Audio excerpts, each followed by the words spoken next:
Hey brother, there's a moment every man eventually reaches where he realizes something uncomfortable. He's been doing too much, too available, too responsive, too emotionally present in ways that cost him something he can't quite name. And the woman he's been pouring into, she's comfortable. Maybe too comfortable. The kind of comfortable that doesn't feel like connection anymore. It feels like routine, like furniture. And no woman has ever chased furniture. Here's what most men get wrong when they try to fix this. They go loud, they manufacture situations, they drop hints about other women, post things designed to get a reaction, announce they're busy in ways that make it obvious they want to be noticed being busy. And she sees all of it. She can feel the performance. She knows the difference between a man who's genuinely living and a man who's performing living. One creates pull, the other creates pity.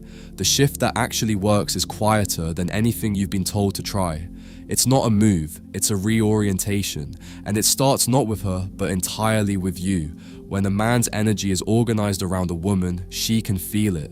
She might not be able to articulate it, but her nervous system registers it. His attention flows toward me.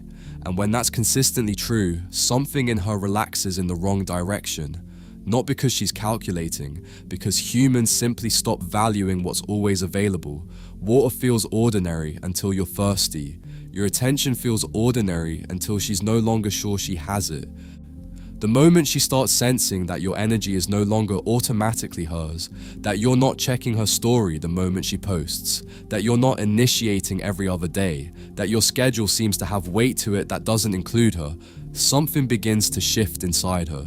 She starts watching for signals she wasn't watching for before. She replays conversations. She notices the absence of what she'd come to expect. And in that noticing, in that reaching for something that used to be within easy reach, the first real pull of wanting starts to form. That's not manipulation. That's just how attention works. Here's the part that matters most. This only lands when it's completely real. If you're pulling back as a strategy while still emotionally hovering, still checking her profile obsessively, still crafting messages you don't send, still thinking about her every hour, she'll feel the dissonance. Women are extraordinarily sensitive to the difference between authentic distance and performed distance. One feels like a man who's found himself. The other feels like a man who's trying to make a point. The shift has to come from actually going somewhere, the gym sessions that actually happen, the project you actually pour yourself into, the friendships you actually invest in, the silence you actually sit with, not because it serves a purpose, but because you've stopped needing to fill every quiet moment with her. When you genuinely return to your own life, your energy changes, the pace of you changes. You're not performing presence or performing absence, you're just present in your own story. For once, and that quality is immediately felt. Scarcity changes perception. That's not a dating principle. It's a fundamental truth about how value works.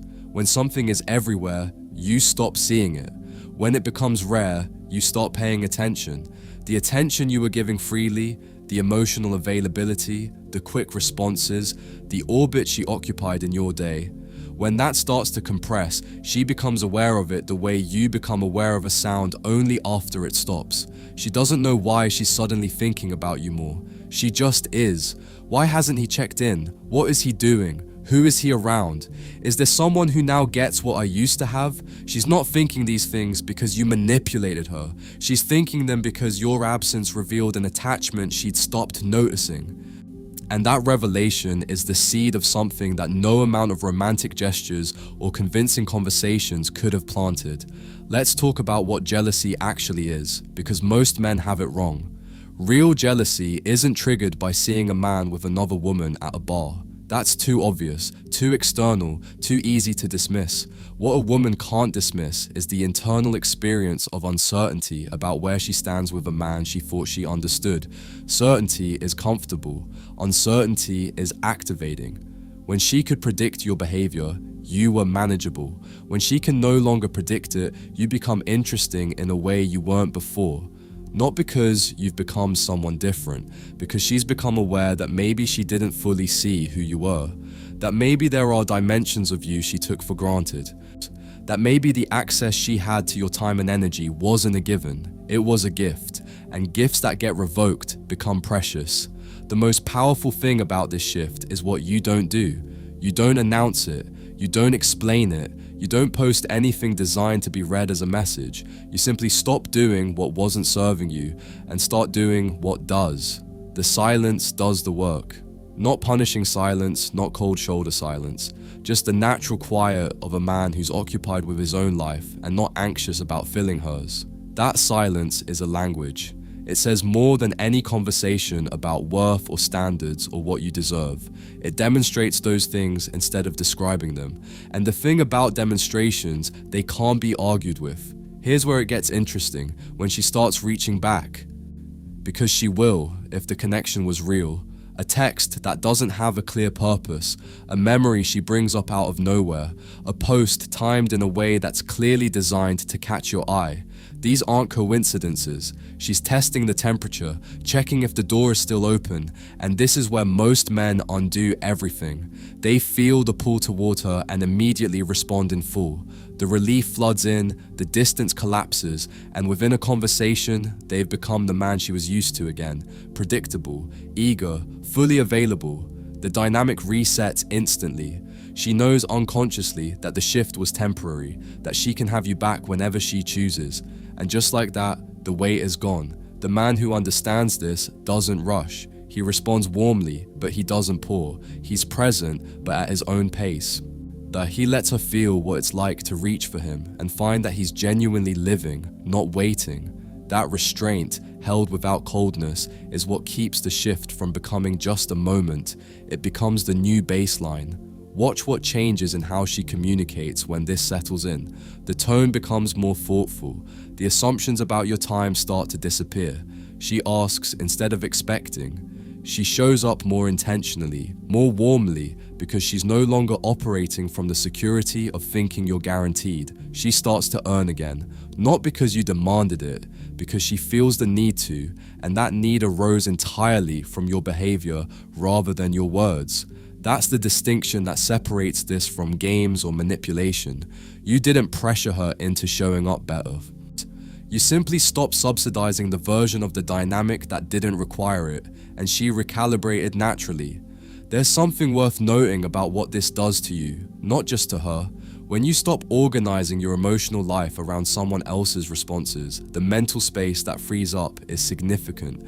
You stop monitoring. You stop interpreting every text, every delay, every subtle shift in her tone as information about your standing. You stop the background program that was constantly running, and in that space something clarifies. You sleep better, your focus sharpens, your presence in every interaction improves because you're not half absent, thinking about her.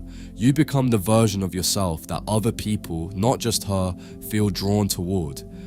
People can feel the difference between a man who's emotionally fed and a man who's emotionally hungry. One draws people in, the other makes people cautious, and when she sees that the energy she used to hold has found its way into your own life, that you're visibly fuller without her constant attention, the jealousy deepens from something she feels to something she feels urgently. She's no longer worried about losing your attention. She's worried about losing you to someone who knows what they have. Here's the final piece, and it's the hardest one, maintaining the shift after she's responded. The temptation to return to who you were before is real. When she's soft and warm and reaching, every instinct says, give her what she wants, reassure her, close the distance, make it comfortable again. But what she needs isn't the comfort of certainty. What she needs is the respect of knowing that your presence has weight, that when you show up, it means something, that your attention is something she experiences as earned, not assumed. Stay at your own pace. Let her earn access the way she earned your initial attention, through showing up consistently, with warmth, with genuine investment in who you are. And when she does that, receive it with full presence. That's not cold. That's not withholding. That's having standards that you hold quietly, without announcement, just by being the man who knows his own value and doesn't give it away to prove it.